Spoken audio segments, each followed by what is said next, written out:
Alright friends, today we are making something which is about as American as it gets when it comes to comfort food. This is the food that people talk about when they think of dinners at home, Sunday roast, and food that hugs you from the inside. Today we're making a pot roast, but with a twist. We'll be making it in the Instant Pot. For generations, pot roast was cooked low and slow, sometimes all day, in a Dutch oven or slow cooker. It was about taking a tougher cut of beef and transforming it into something unbelievably tender with time. But today, instead of slogging for 6 hours over a Dutch oven, we're going to reduce that cooking time down to 1 hour and do it in the Instant Pot. Right, we're going to go back in time 1 hour to see Nikita making this dish. Pot roast isn't something that is traditionally had over here in the UK. Of course, there'll be families that make this, but we don't do a pot roast like you do it. We tend to do a roast dinner, which would be oven cooked meat with potatoes and vegetables. But I love the idea of a pot roast because it's everything thrown into one pot. It makes it super easy and it's good for people in busy kitchens with busy family lives that they don't have to worry about doing all these different dishes. Now I've got my garlic and I've got my onions ready to go into the pot, but first of all we need to season this meat. Okay, so first up, don't shoot me down. I know a lot of you are going to say we use chuck roast instead of what you've got there. So what I've got here is a slow roasting joint, which is going to be ideal for a pot roast, but is not exactly the same cuts as you get. And that's one of the biggest problems we have over here is the cuts that you get there are called different things here, and they don't always correspond, so they're not always readily available. And because we don't do pot roasts, I think the closest thing we got over here to a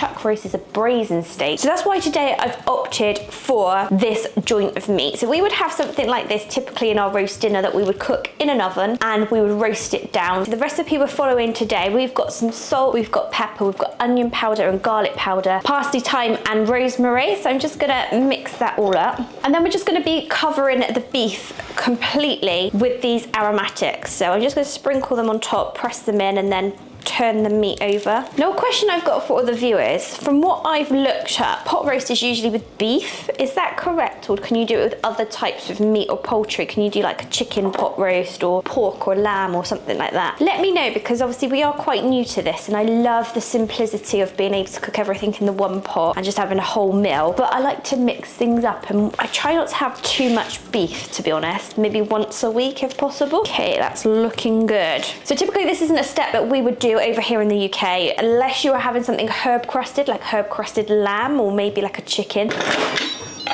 On the Instant Pot, we're going to be using the saute option at the moment, so I'm just going to go in and add about 3 tablespoons of olive oil.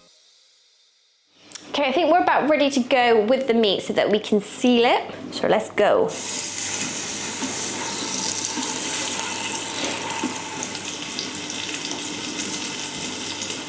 Can really smell all those herbs already. The minute it's hit that hot oil, it does smell good. I particularly love like this time of year when it is cold and you want something like wholesome and comforting, and I think pot roast screams that, like a wholesome, comforting meal, but that's also good for you because obviously you're going to add in the vegetables as well, which we don't always get. Right, we're almost done with sealing this big beef joint. Okay, we're just going to remove that, now it's nicely sealed, and place it to the side. And we're going to go in with a tablespoon of butter. I'm going to use this to deglaze the pan because we have got a lot of that herby crust sticking to the bottom.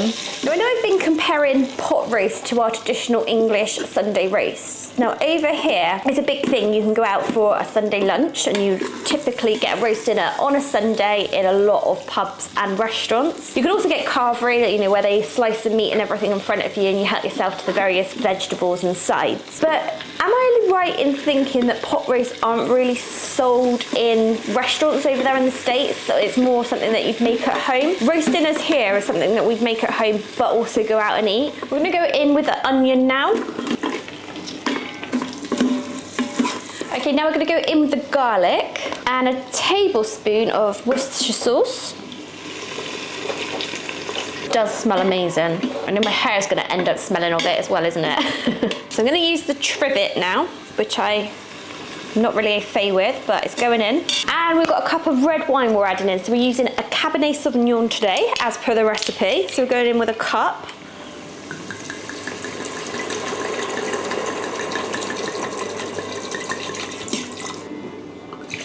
Right, we're gonna pop the roast back in, fat side down. And then we need to add in our mushrooms. Beef broth going on top.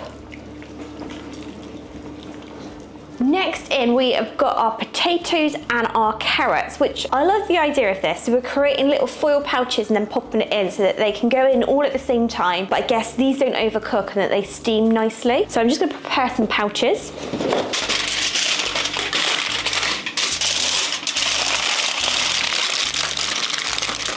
We've also got some baby potatoes. One thing I am tempted to do is to put a little bit of butter in these foil pouches just to give the potatoes a really nice buttery taste, but the recipe doesn't say to do that, so I'm going to hold off. Chuck our potatoes here and hope the lid goes on. There we go. We're just going to let this cook for 1 hour. An hour's up and we've just let this naturally release for 15 minutes. So now I'm going to let it do a quick release. I'm a bit scared. Ah! All right. There we go. Okay, let's have a look inside. Ooh, that smells really, really good. So we're just going to remove the veggies and place them to the side. I think I've got liquid in my potatoes. Just going to let that rest a second. It has really shrunk down, that piece of meat, hasn't it? So I've got some cornstarch and some water, and I'm going to make a little cornstarch slurry. I'm just popping this back on saute. We also have a gravy mix and also our cornstarch slurry. We'll just give that a little stir. We're just going to leave it for a couple of minutes to thicken. Ooh. We've got some beautiful looking carrots and our potatoes. We're just going to pop that on the keep warm setting now. We've got to cut this against the grain, so I think I'm doing this right. It does say to add any little bits that come off, but I think I'm going to try a bit of the meat. Oh, that is tender. Maybe not quite as juicy as I'd like from a piece of meat anyway, but I'm getting some of those flavours from that gravy already, which is really, really nice. So I'm excited to actually sit down and try this.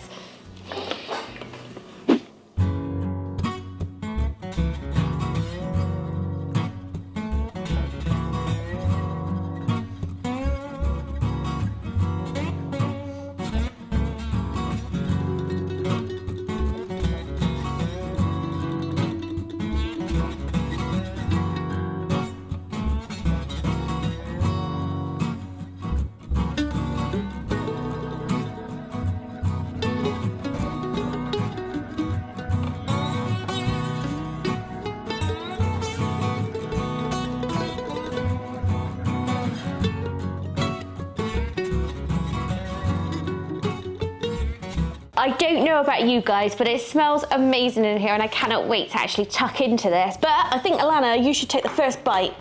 Ladies first. The smell that's been coming down from upstairs today has been incredible. We'll go straight with the carrot, are you? Okay, let me know what the carrots are like then, Bobby. Good. There? Would you like that sauce? Nice gravy.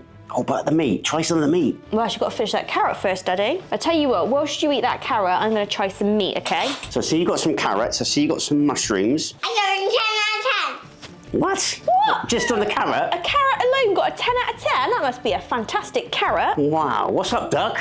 Now, cutting this beef. It doesn't actually need a knife. You could pull it apart with your fork. It is quite tender. So I am going to load up with some meat and that gravy a second. So am I right in saying this is brisket? No? That's tasty. I want to try a bit of everything with the carrots and the potatoes. I have got a question. Would you add any other veg to a pot roast usually? I know carrots seem to be common, but I like to add as much veg as I can sometimes. And like when we have our roast dinners over here, not every household, but we would try and have about 3 to 5 different veggies, don't we? I like the rustic carrots. Normally when we have a roast, we normally take the skin off. I love baby carrots. Right, so here's a big mouthful with a bit of everything. Oh, Oh, that's all pretty good. Those potatoes are cooked wonderfully. And you know I said about adding butter? Don't think I needed to add any butter into the potatoes or the carrots to cook them. They've cooked really well on their own. Please tuck in, David. Yeah, I'm going to be tucking in. Just, yeah. I'm going to as well for the potatoes and the beef. Oh, well done. Thanks, darling. That beef just falls apart.